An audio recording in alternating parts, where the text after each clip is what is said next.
Alfredo Lemos. A gente vai falar sobre alguns aspectos do Six Sigma, tá? Eu vou falar confiabilidade, resultados operacionais e satisfação do cliente, estatística e Lean Six Sigma. Independente desses assuntos, qualquer outro questionamento que vocês tenham sobre Six Sigma, fiquem à vontade de perguntar. Eu vou focar nesses assuntos que eu achei que são assuntos assim, um pouco fora da perspectiva que a maioria das empresas tem, principalmente quando a gente usa essa metodologia Six Sigma, mas que eu acho que é extremamente importante a gente falar sobre elas. Minha trajetória. Eu sou engenheiro mecânico, eu tenho MBA na Fundação Getúlio Vargas, eu tenho mestrado em empreendedorismo, da parte do MBA e do mestrado, eu já parti para uma carreira um pouco mais ligada à área da administração. A gente costuma dizer que quando a gente começa como engenheiro, a gente começa a ter um raciocínio lógico que a gente buscou, toda aquela matemática que a gente estudou, e a gente consegue ser um gestor com uma qualidade bem acima das expectativas, justamente pela possibilidade que a gente tem de entender um problema e solucionar esse problema. Então, muitos engenheiros acabam galgando a carreira administrativa, e aí num determinado momento da minha vida, eu comecei a seguir mais o caminho da administração do que da engenharia. Claro que sempre em empresas de engenharia, tá? Qual é a minha função hoje na empresa? Hoje eu já não estou mais na parte gerencial, eu já não sou mais um gestor, tá? Eu sou o que a gente chama, dentro da GE, de Strategic Power Plant Chief Engineer. Eu sou como se fosse o responsável por uma linha de produto. Aquele produto pelo qual eu sou responsável por absolutamente tudo relativo a esse produto. Desde a sua confiabilidade, que a gente vai falar aqui, a sua produção, a velocidade, a qualidade do produto, ou seja, no fundo, é ter certeza de que o cliente está satisfeito com aquele produto. Eu sou Six Sigma Black Belt, eu fui formado dentro da GE. A GE tem uma característica extremamente interessante com relação à formação do Six Sigma. Todo funcionário da GE que está numa situação de que pelo menos ele tem um terceiro grau, né, o que a gente chama na GE de exempt, esse cara, no mínimo, ele vai ter que ser Green Belt. E a liderança vai buscar que ele faça pelo menos aí uns 2 projetos por ano, para que a gente possa ter sempre com essa cultura desenvolvida. Aí, depois dessa formação de Green Belt, eu fiz a formação de Black Belt. Quando a gente faz a formação de Black Belt, a gente vai aos Estados Unidos, toda a formação é feita lá dentro dos Estados Unidos. A gente tem algumas semanas de curso, né, para que a gente possa ser formado. Além disso, a gente tem que fazer pelo menos 2 projetos que são mentorados por Master Black Belt e projetos grandes, buscando uma interrelacionalidade entre várias áreas da empresa. Não é simplesmente você, por exemplo, pegar uma determinada processo de produção e melhorar aquele processo de produção. É uma tentativa de que você vai fazer um projeto que realmente tenha um impacto bem grande dentro da empresa. Então, você vai pegar, de repente, desde a compra da matéria-prima até a entrega do produto final, e não simplesmente uma usinagem, um tratamento térmico. Tá? Então, eu tive essa formação de Six Sigma Black Belt, e os Black Belts eles são responsáveis por treinar os Green Belts e por mentorar todos os projetos. Uma coisa interessante na GE, que é legal vocês também saberem, o Black Belt ele tem um período em que ele fica exclusivamente focado no papel de Black Belt. Ele passa, no mínimo, 2 anos só trabalhando com projetos de produtividade. Claro que não necessariamente ele vai ficar apenas nessa função, mas a gente costuma dizer que depois que você passa pelo papel de black belt, você é black belt pro resto da sua vida. Ou seja, você usa todas as ferramentas, toda aquela metodologia em qualquer papel que você vá fazer dentro da empresa. Então isso passa a fazer parte da tua cultura, da tua maneira, do teu modus operandi, da tua maneira de administrar aquela unidade de negócio que porventura for para você. Por isso que o Six Sigma é tão difundido dentro da GE. E, no fundo, se eu puder resumir aqui o Six Sigma, ele te dá sustentação, base real, teórica, para tomar as decisões corretas. Essa que eu acho que é a maior vantagem dessa metodologia. Além disso, eu sou professor universitário, eu já dou aula aí há uns 12 anos em algumas universidades, em cursos de pós-graduação. Quais foram as áreas que eu tenho experiência, na minha vida profissional? Claro, a parte de engenharia, lógico. Eu já trabalhei na área comercial e, na verdade, hoje, até pelo papel que eu exerço, eu acabo sendo um contato muito grande com o cliente. Toda a parte técnica, que você vai discutir com o cliente, eu que faço essa frente. Então eu vou, visito os clientes, pergunto se está tudo bem, o que a gente pode melhorar, que tipo de posturas a gente pode rever e com isso atender o cliente ainda mais.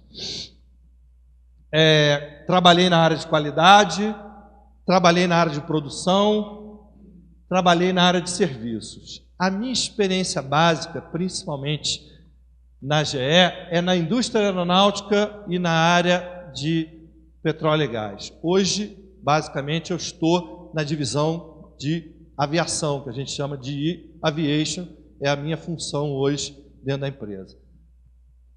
Todo mundo tem alguma, percepção do que é a GE? Vocês sabem o que a GE faz? Só para mim poder fazer um parênteses aqui. Fora a lâmpada.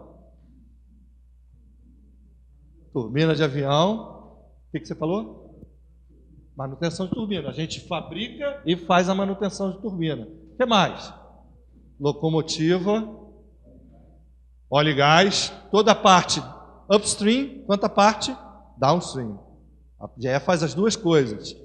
Toda a parte de controle de eletricidade, sistemas de parte elétrica, geração de energia, tratamento de água, de salinização, aparelhos de raio-x, locomotiva ele já falou, aparelho de raio-x, tomografia computadorizada.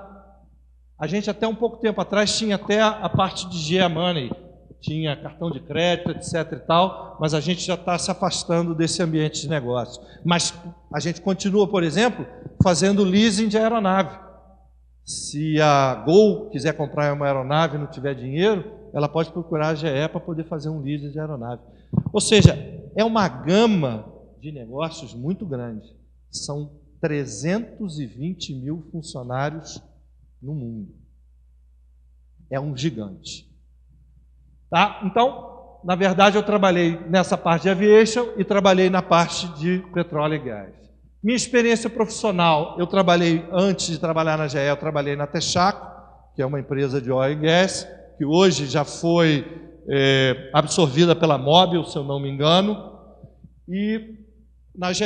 Além disso, eu tive uma experiência durante um período da minha vida como empresário, ou seja, eu fui empresário, tive uma empresa e isso me ajudou muito na minha carreira profissional. A maneira que o empresário vê a sua empresa ajuda ele a tomar as decisões corretas quando você está trabalhando numa empresa. As empresas hoje, inclusive, elas procuram e incentivam o empreendedorismo. O que é isso? É o cara que está dentro da empresa e ele pensa como dono. Será que eu faria isso que eu estou fazendo agora se eu fosse o dono da empresa? Essa é a postura que as empresas hoje buscam e desejam. Então, todos vocês, se porventura no futuro tiverem na cabeça dizer o seguinte: eu quero empreender, empreendam, porque isso vai ajudar vocês na carreira profissional de vocês, em qualquer situação que vocês, porventura, decidam depois: não está dando certo o meu negócio, vou procurar emprego. Não tem problema.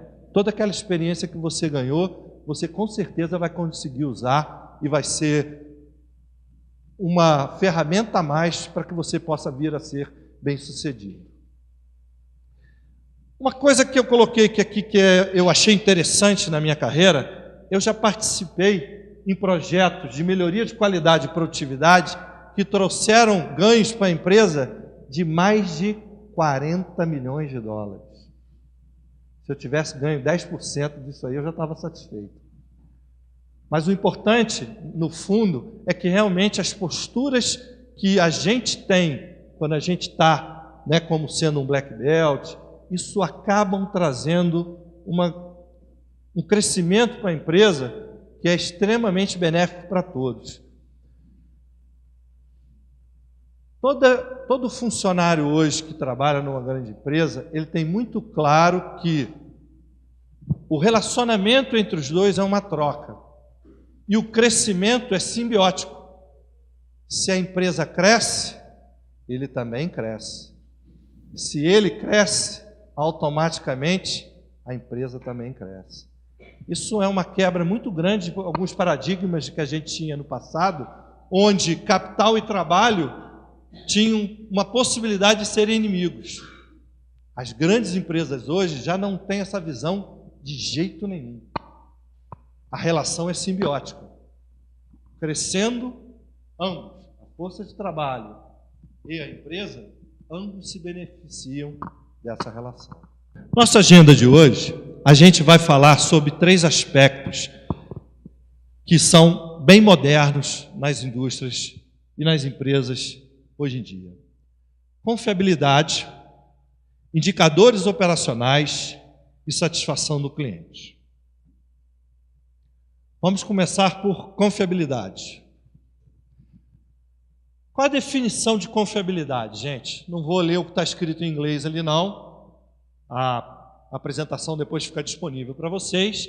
Confiabilidade é o seguinte: é o quanto a empresa, o cliente, o consumidor tem certeza de que aquele produto, aquele serviço que ele contratou vai atender às expectativas que ele tem dentro de parâmetros previamente definidos, de funcionamento, etc. e tal. Ou seja, se eu estou comprando um carro, que eu desejo que esse carro vá durar 5 anos, com um consumo de combustível tal, com um custo de manutenção previamente definido, etc., o quanto eu posso confiar que isso realmente vai acontecer?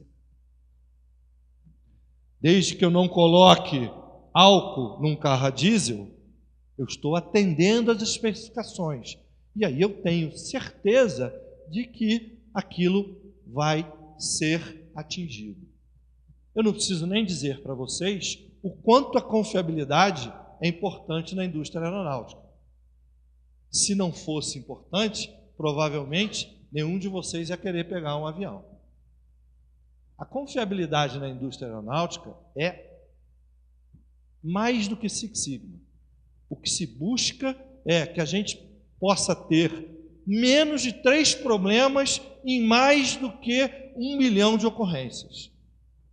Menos do que 3 problemas em mais do que 1 milhão de ocorrências. Mas peraí, você está dizendo que podem cair 3 aviões e 1 milhão de ocorrências? Não. Quando eu falo 3 problemas, é o motor, por exemplo, quebrar, e aí o avião nem poder decolar. Mesmo que o motor quebre, quando a gente tem 2 motores, vocês sabem que o avião já é projetado para suportar, voar e fazer todas as operações dele com outro motor sem problema nenhum. Então, a gente considera o seguinte: 3 eventos. Não pode dar nenhum problema. Tá? Então, a confiabilidade é extremamente importante na indústria aeronáutica. Então, nós investimos muito nessa confiabilidade. E como é que a gente trabalha para buscar essa confiabilidade? Vamos lá. Então, você fez lá o projeto do motor do avião, seu projeto é baseado em critérios de engenharia, experiência passada, etc. e tal, e você coloca o motor em funcionamento, o motor vai começar a voar. Como é que você pode acompanhar para ter certeza de que aquilo que você projetou na prancheta vai ser o que você vai estar entregando em campo, entregando em operação? A gente trabalha nessa confiabilidade. De que forma? Primeira coisa, você vai coletar dados de campo.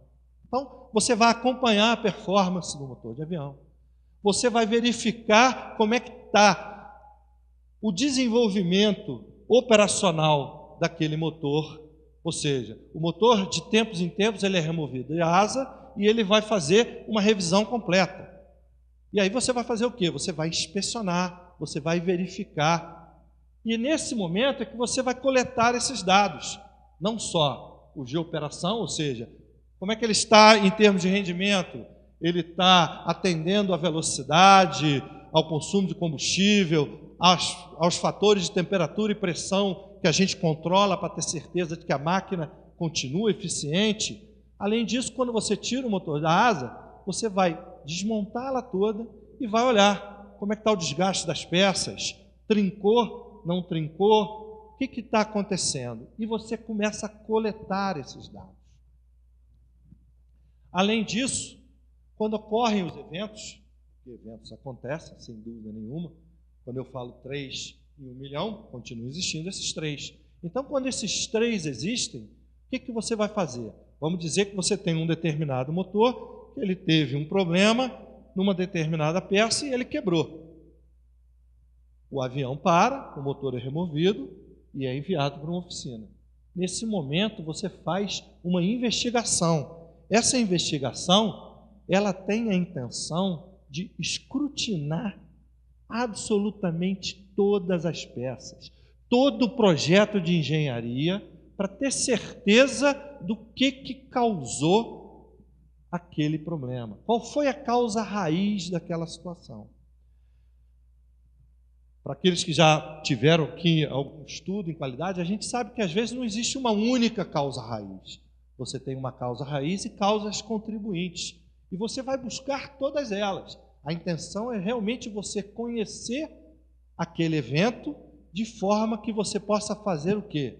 Prever. Então, você vai pegar os teus dados de campo e mais os teus dados de investigação e você vai tentar fazer o quê? Uma correlação, que nada mais é do que uma ferramenta estatística, que a gente chama aqui de uma análise de Weibull, onde você vai tentar colocar condições para que você possa prever se aquele defeito vai poder ou não ocorrer novamente. Se ele é mais propenso de ocorrer numa determinada população ou numa outra população. Quando eu falei aqui de motores de avião, a gente, por exemplo, sabe que não são todas as companhias aéreas que operam nas mesmas condições. Você tem companhias aéreas na Islândia que operam numa temperatura baixíssima. E você tem companhias aéreas que trabalham no Oriente Médio que o motor engole areia quando ele é ligado. Não tem outro jeito. Então, essa falha ocorreu por quê? Foi numa população mais ligada ao Oriente Médio?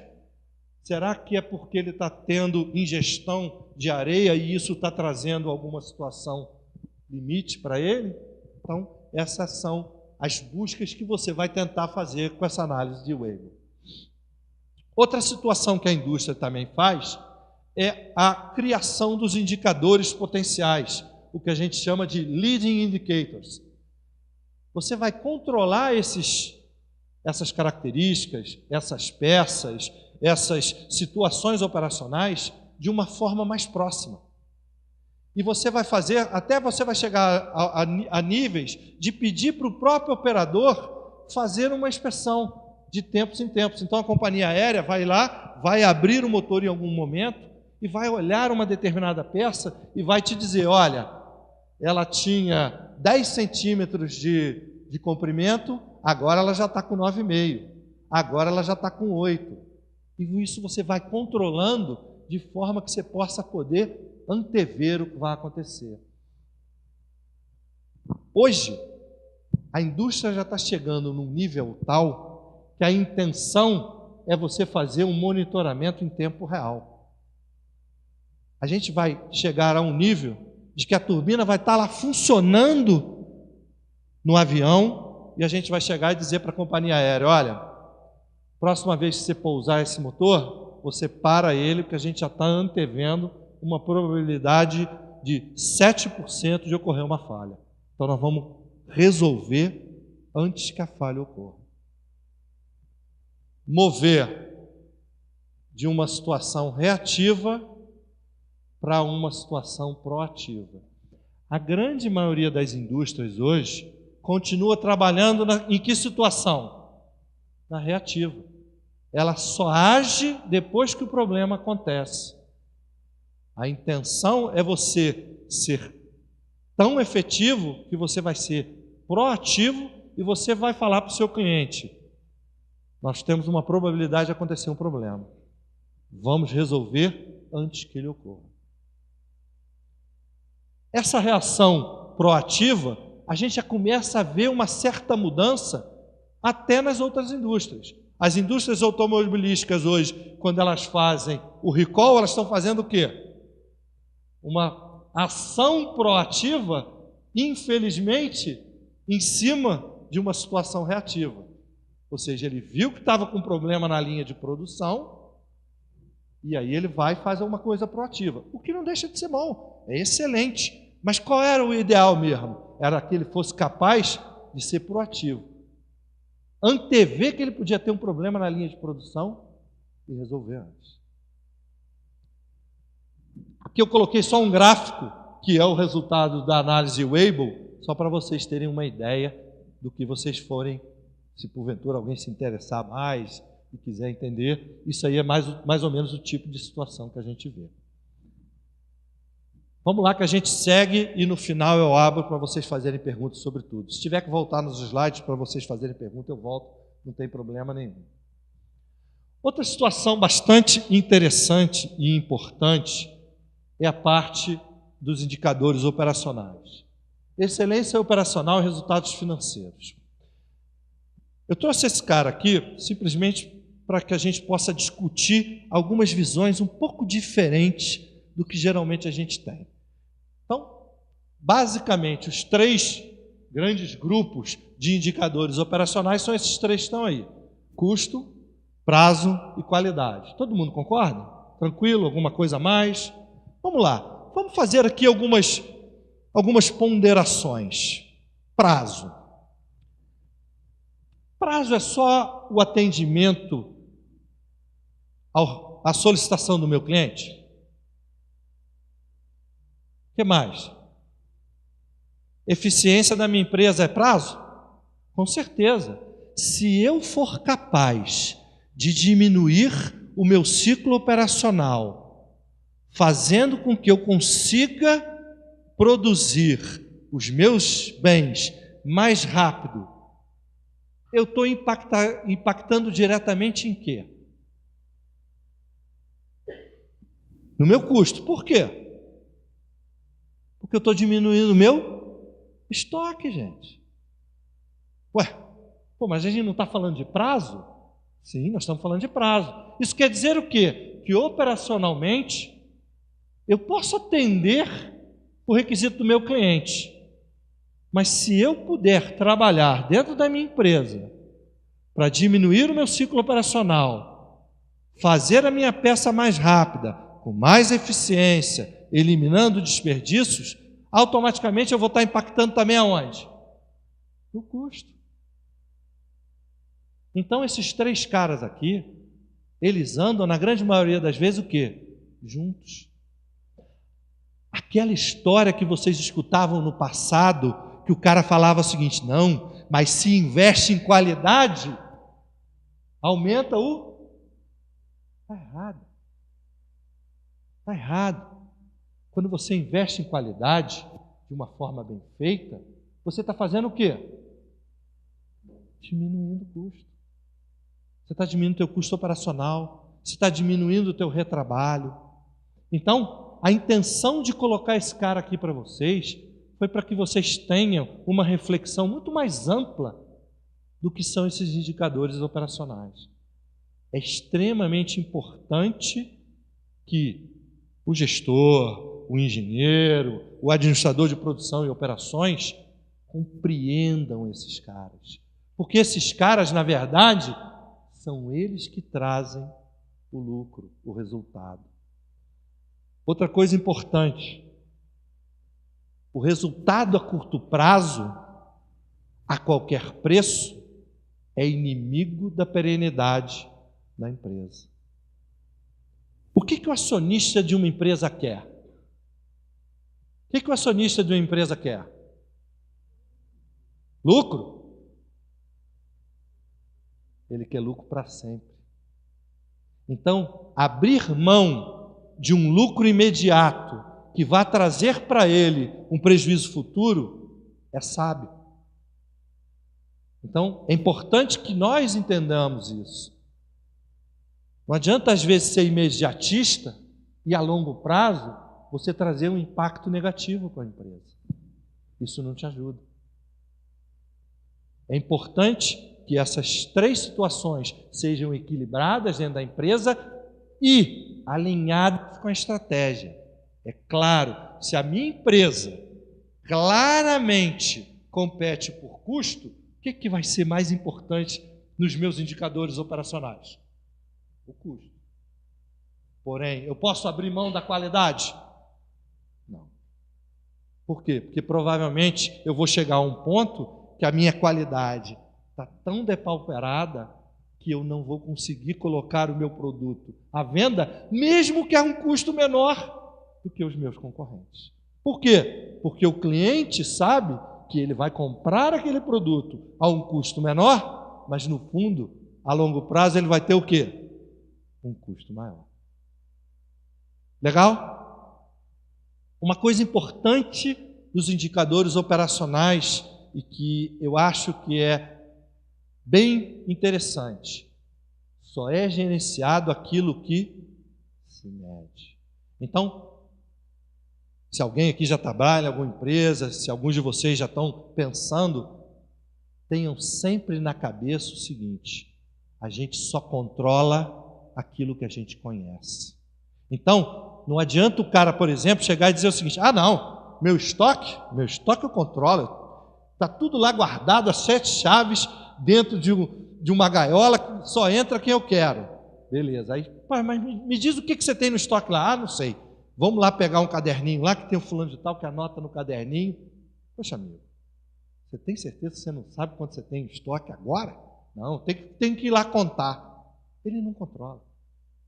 Ele acha que ele controla. Ele acha que ele controla. A gente só consegue agir sobre aquilo que a gente mede. As coisas têm que ser mensuráveis. É assim que funciona. A gente tem que ser pragmático. Tem muita empresa, por exemplo, que, sem crítica nenhuma, coloca lá como a meta dela. Ah, qual é a sua meta? Vou dar um exemplo aqui de uma empresa de serviço. A minha meta é ser o melhor hospital da cidade. Como se mede isso? Ah, eu acho que eu sou o melhor hospital da cidade. Não resolveu absolutamente nada. Você tem que criar coisas que sejam palpáveis, mensuráveis. E com isso sim, você vai ter certeza que a sua empresa tem excelência operacional. Beleza? Último aspecto. Satisfação do cliente. Muito cuidado. Falamos aqui de indicadores operacionais, falamos de confiabilidade. Tudo isso é extremamente importante para a empresa. Meu cliente está satisfeito com isso? Eu posso ter um indicador operacional, por exemplo, maravilhoso.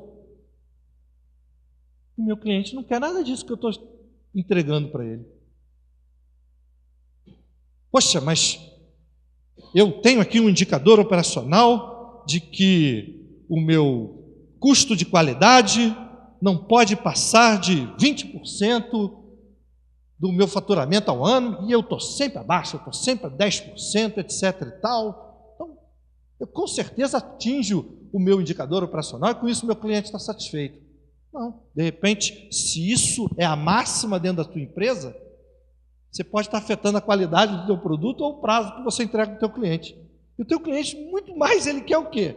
Qualidade e prazo. Então, cuidado. Pergunta para o teu cliente o que ele quer. Como assim? Pergunta o que ele quer. Escute. Vá lá e pergunte a ele, o que você está esperando desse produto?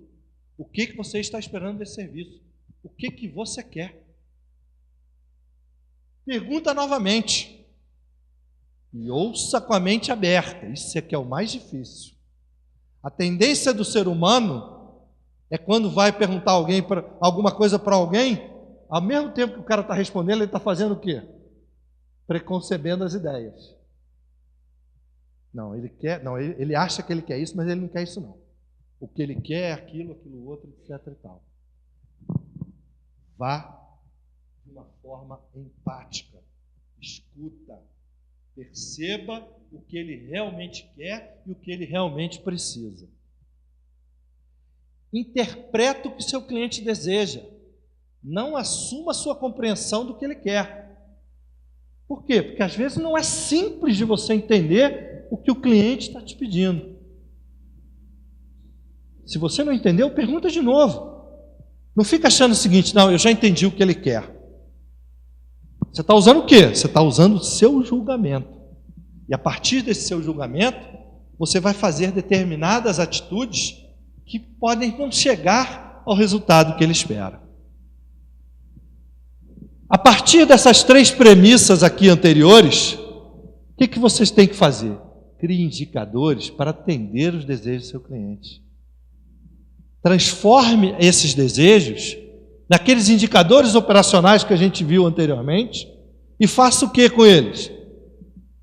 Meça, controle, seja pragmático, para que quando ele chegar e disser para você o seguinte, poxa, mas não foi isso que eu te pedi. Não, olha só, nós falamos isso, nós colocamos esse mensurador e a partir daqui, olha só, estou te entregando sempre com 2 dias de intervalo entre o teu data de pedido. Ou eu te entrego um dia antes ou no máximo um dia depois.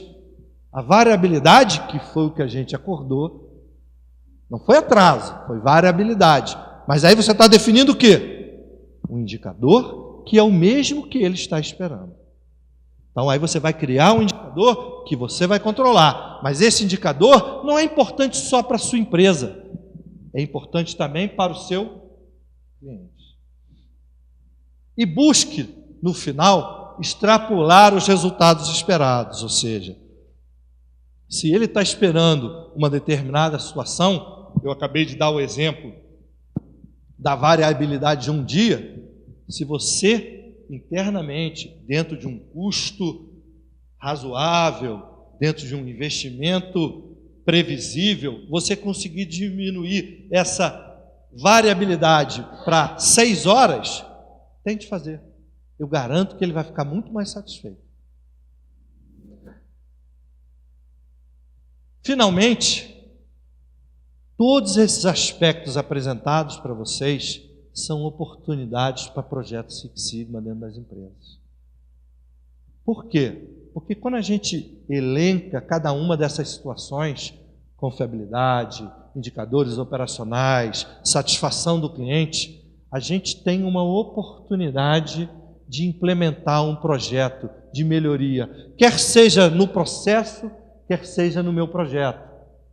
Design for Six Sigma e o DMAIC, que é o processo de implantação da mudança que o Six Sigma traz. Todos esses aspectos, todos eles são oportunidades de você fazer projetos de Six Sigma dentro da tua empresa. E esses projetos Six Sigma dentro da empresa, elas trazem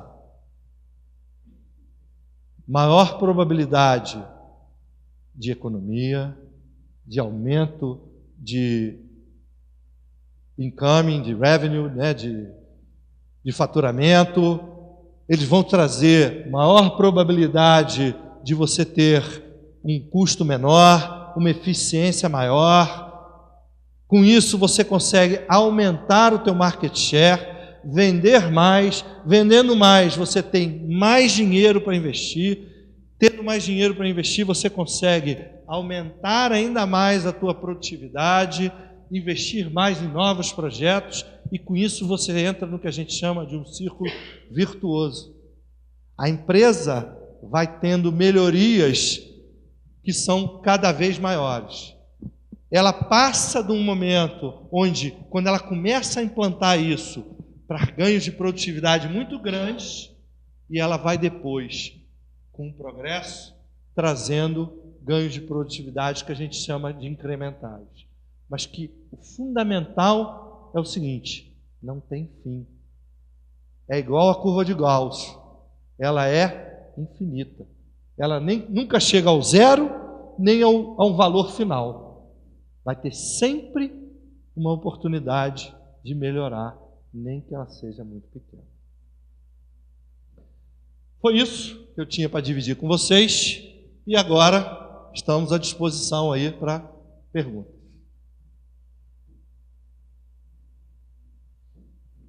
Quando não tem pergunta nenhuma, você só tem duas possibilidades, né?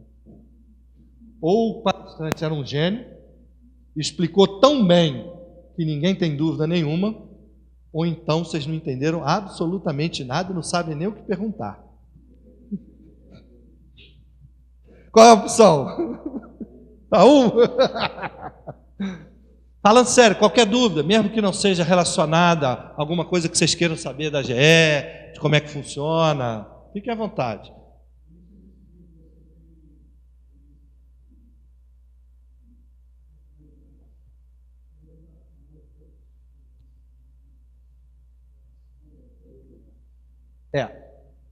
Lá no início da minha carreira, eu trabalhei na Texaco. Na época que eu trabalhei na Texaco, eu era engenheiro técnico de combustíveis e lubrificantes. Então, eu era responsável para ter certeza que os clientes estavam recebendo os combustíveis que eles precisavam. Lembrando que combustível não é só gasolina e diesel, né? Você tem outros combustíveis, você tem o combustível, você tem o querosene de aviação, você tem os óleos que são utilizados em caldeiras, etc. Então, eu ficava todo com essa parte, com essa responsabilidade, e mais os lubrificantes. Isso foi o início da minha carreira, já tem tanto tempo que se você me perguntar qualquer coisa, eu não lembro mais. Mas na minha época de GE, quando eu trabalhei na área de petróleo e gás, eu trabalhei principalmente na área de compressores e de geração de energia nas plataformas, que é muito ligado à turbina de avião. Muitas das máquinas que são as geradoras de energia e as que são as compressoras, elas são derivadas de turbinas de avião, que são máquinas muito eficientes e muito confiáveis. O compressor ele serve para quê? É justamente aquele cara que vai injetar o ar lá embaixo, no poço de petróleo, para o óleo ser expulso. Então, o ar é injetado com pressão lá embaixo no poço de petróleo, ele se mistura, a pressão aumenta, e aí você, né, tem o óleo sendo expulso através dele. Agora, a AGE, na verdade, ela tomou uma decisão estratégica há aproximadamente 15 anos, onde ela começou a comprar várias empresas que são tanto da parte de upstream como da parte de downstream. Então, por exemplo, a antiga Vertical Gray, que faz cabeça de poço, que faz árvore de Natal, hoje faz parte da GE. A GE comprou a Vertical Gray. Tem várias empresas de tubulação que a GE comprou, né? Você tem bombas. Então, a GE hoje tem uma gama de produtos para a indústria de óleo e gás muito grande, muito grande. Hoje nós não estamos numa situação favorável no mercado de óleo e gás no mundo, pelo volume de queda do preço do barril de petróleo. Isso realmente desincentiva determinados investimentos, e a gente está numa situação ainda mais delicada aqui no nosso país. Primeiro, pela própria característica da grande maioria das nossas reservas de petróleo, que são em águas profundas, então isso é realmente mais complexo para que a gente possa remover, então isso traz um custo adicional, tá? E pelo próprio problema que a gente teve com a nossa maior e basicamente única companhia petrolífera, que é a Petrobras. Agora, no mercado mundial, as empresas já estão começando a ver um movimento de retorno ao investimento. Então, eu acredito, talvez que a gente não vá chegar aos patamares de preço de petróleo, do barril do petróleo, que a gente tinha no passado. Mas eu te diria o seguinte, as empresas são constituídas por seres humanos. Uma das características fundamentais dos seres humanos é a sobrevivência. E as empresas vão querer sobreviver. Então elas vão trabalhar cada vez mais para serem eficientes e com isso continuarem no jogo, mesmo que o preço não chegue ao que era no passado. Então, existe uma oportunidade muito grande de que as coisas retornem com outro, vamos dizer assim, com outro paradigma, talvez. Né? Com outra maneira de ver o negócio. Eu já vou, porque antigamente, né, se dizia o seguinte, qual é o melhor negócio do mundo? Petróleo. O segundo, petróleo. O terceiro, petróleo. Por quê? Porque realmente ganhar dinheiro era fácil. Petróleo a $100 o barril. Se eu não me engano, eu posso errar e aí vocês não ficam chateados com os números. O custo de produção do petróleo na Arábia Saudita, se eu não me engano, é $2 por barril. O cara cospe, jorra petróleo. Então, é uma maneira muito fácil de ganhar dinheiro. Respondi? Diga.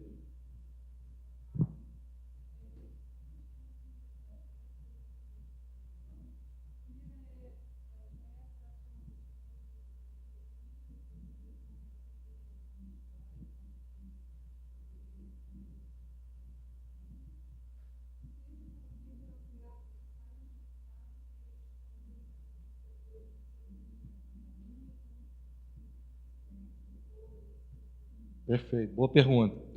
O Lean, na verdade, ele já era, vamos dizer assim, exercido principalmente nas atividades operacionais. Então, as fábricas já tinham a filosofia Lean, do 5S, de Kaizen, etc. Então, as fábricas já tinham essa filosofia incorporada. A GE, aproximadamente, talvez uns 8 anos atrás, ela resolveu juntar as duas metodologias. Então, a gente hoje tem, o nome da função hoje na GE é Lean Six Sigma. E aí, o Black Belt, ele além de ser responsável pelos projetos de MAIC, ele é o mentor das metodologias Lean. E, com certeza, ela é ampliada para todas as áreas. Então, você tem áreas hoje, por exemplo, financeiro, né? A gente já executa a filosofia Lean no financeiro. Ou seja, por que eu faço esse relatório?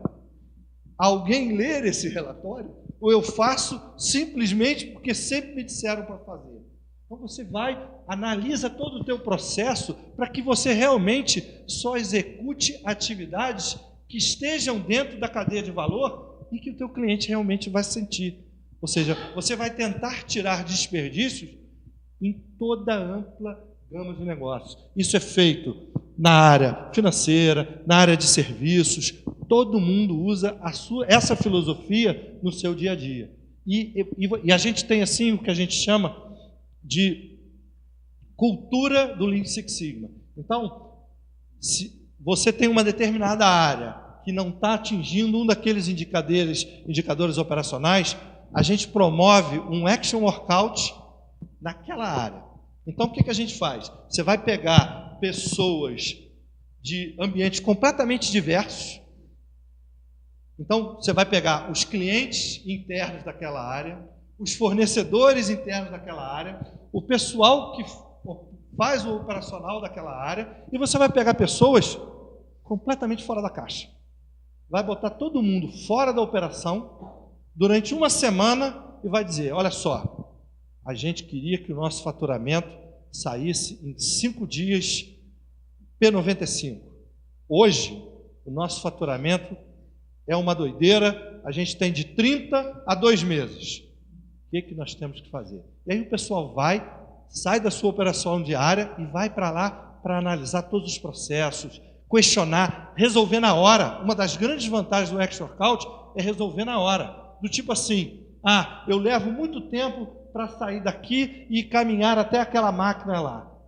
Pô, mas por que a máquina tem que estar lá? Por que a máquina não está do teu lado? Ou a tua mesa não está do teu lado? É verdade, não tem problema nenhum. Então pega a tua mesa e bota lá agora. Resolve o problema. Então, essa filosofia é fundamental e ela é incentivada. Os líderes incentivam que cada um tome a decisão na sua área operacional de executar esse tipo de ação e fazer com que elas funcionem.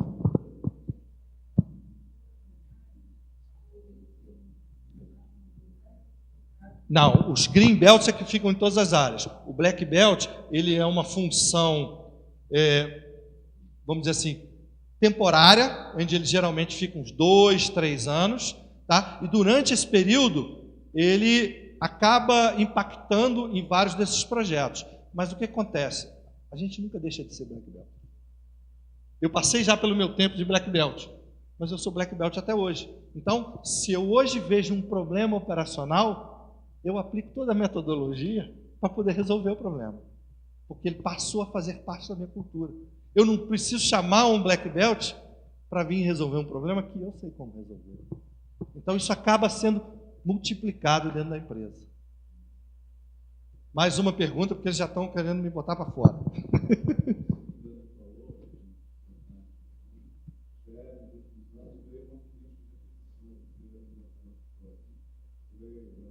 Wellstream. Obrigado por você ter me lembrado o nome da empresa. Eu tinha esquecido. Da tubulação é a Wellstream.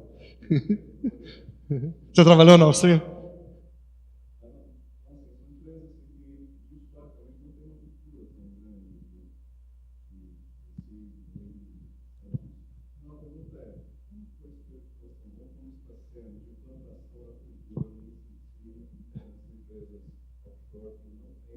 Excelente pergunta. Essa é uma situação muito bacana, que é uma situação de conjunção de culturas.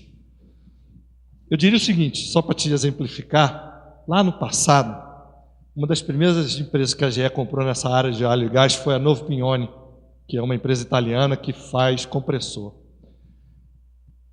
Essa relação foi tão conflituosa, porque foi mal feita por ambos os lados, eu diria, que até hoje a gente costuma dizer que o pessoal da Novo Pignone acha que eles é que compraram a GE, e não o contrário. Porque a briga continua, até hoje a gente continua brigando. E a GE aprendeu com isso. Ela aprendeu com isso. Então, essa situação hoje, eu diria que ela é de uma maneira assim, menos traumática, não vou te dizer que ela não deixa de ser traumática, continua sendo traumática, mas ela é menos traumática e até eu acho que eles vão colocando assim, a cultura vai sendo implementada com mais tempo.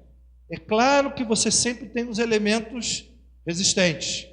E esses, às vezes, são removidos, etc. e tal. Normal. Mas busca-se a você ter uma transição mais suave, sem dúvida nenhuma. Não é fácil. Há pouco tempo agora, a GE comprou a Alfa Romeo italiana, que é quem faz toda a parte de caixa de engrenagem, etc. e tal. E a gente está vivendo isso nesse exato momento. Então, o que acontece? A gente traz os líderes para conviver um tempo com a gente na nossa fábrica. E eles percebem as vantagens. Aí eles voltam. Aí a gente manda alguns dos nossos líderes para lá. E aí eles conversam, poxa, mas isso que você tem aqui é bom também. Vou trazer de volta para a GE, vou implementar lá. Aí depois você vai fazendo isso nos vários níveis operacionais, chegando ao nível de chão de fábrica. Você pega um cara da Itália, traz aqui para o Brasil, o cara que monta a engrenagem, e traz ele aqui para conversar com o pessoal que faz a manutenção, para ele ver o quanto as atividades dele impactam o cara da manutenção. E o cara da manutenção dizer para ele o que é importante na vida dele para quando ele estiver fazendo produto novo. Então você vai buscando uma integração entre as pessoas, porque no final do dia, quem resolve são as pessoas. Os sistemas, eles estão lá apenas para serem utilizados. Quem faz as coisas acontecerem são as pessoas. Então, a cultura das pessoas é que realmente tem que ser adicionada, mudada, incrementada. Beleza? Então, mais uma vez, muito obrigado.